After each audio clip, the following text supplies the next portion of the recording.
So, what is like your dream? Like, do you have like a specific goal of like where you want to be in like 10 years or something That's like tough. that? What are you aiming for? So, I mean, I have a couple of different paths in front of me that I want to kind of choose.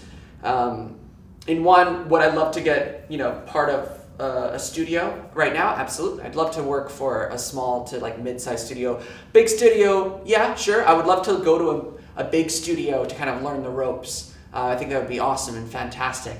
Would I want to work there really long? I'm not sure. I don't know that kind of environment. I'm only used to small teams. Right. So I'd have to kind of feel that out. Ideally, I mean, any indie's goal is to own their own small to mid-sized studio, right?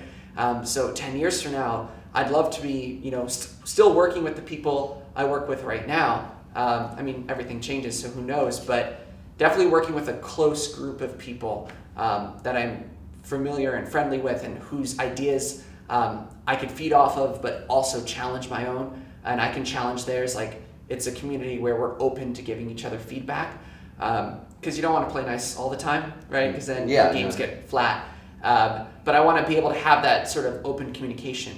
So I'd love to have my own studio, or co-own a studio with a few other people, and that studio can produce games. But also, I'm an artist, so I love interactive experiences, or create exhibits or conceptual art pieces. Like if we're doing the full range of stuff, from interactive pieces to, things that can be commissioned in an art gallery.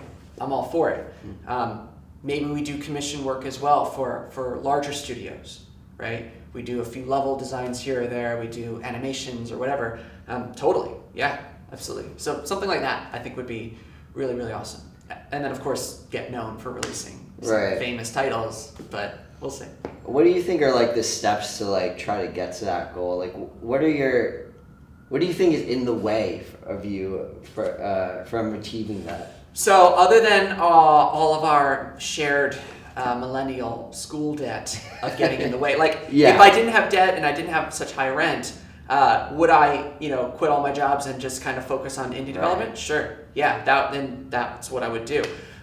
What's getting in the way though is, for me personally right now, is I'm not at a skill level 100% where I feel like I can produce something, and where I feel like I can apply to a studio. So what I'm doing instead is working on my own projects with my friends until my skill level gets there. And either I'll join a studio or, hopefully, right? Or just keep producing games until something clicks. Do I have enough games produced right now? Absolutely not. Do I think they're, worthwhile? I mean, I think some of them are cool, but professional level, absolutely not. And that's what, we realize that. We want to work towards that. So I'm just going to keep working on games, or I want to keep working on games or experiences until I get good enough. And I feel like that's what every indie developer has to do is, just keep, you're not going to have a hit your first game. You're not going to have a hit your first 20 games probably. But just keep producing stuff.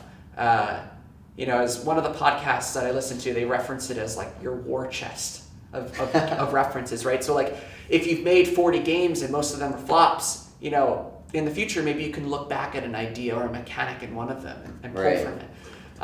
So I just want to keep working on games and get until my prototypes or my whatever I produce is just better than the last one, better than the last one, better, until it's something that, is good enough to be noticed by a larger group of people, or a studio that, asks us to do contract work, right? So yeah, that's my goal. Yeah, I mean, That's the way to it, I think, for me.